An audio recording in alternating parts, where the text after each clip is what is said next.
Hey, what's up? My name is Nate, and welcome to another mini Bible lesson. For lesson number 9, we're in the book of James, chapter 1, verse number 2. And you might notice that we looked at this verse in lesson number 8. So if you haven't seen that video, I suggest you go do that now. Personally, I find this verse to be incredibly challenging, so let's go ahead and take a look at what it says. Count it all joy, my brothers, when you meet trials of various kinds. Before we look at that phrase, count it all joy, I want to look at the word trials. Notice that it's not temptations. Trials and temptations are different. Temptations come from inward, and James does address that later in this chapter. When he uses the word trials, he means difficulties or hardships that come from outside.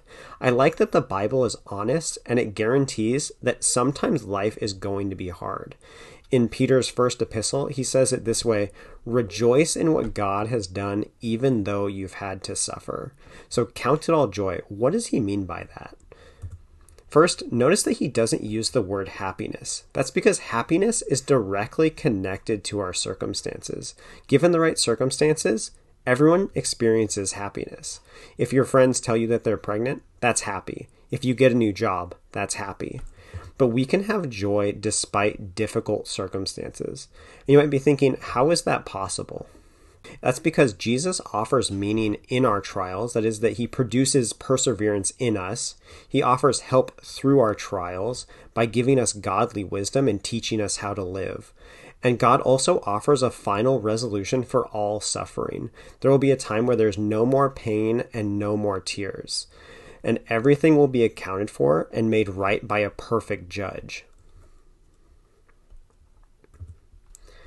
I also want to be clear that this phrase, count it all joy, it does not mean to pretend that your unhappy circumstances are something to rejoice about. The Bible tells us that we show compassion by mourning with those that mourn and help those that are hurting by bearing one another's burdens. It is normal and good to experience emotions. But by God's grace, we're not controlled by them.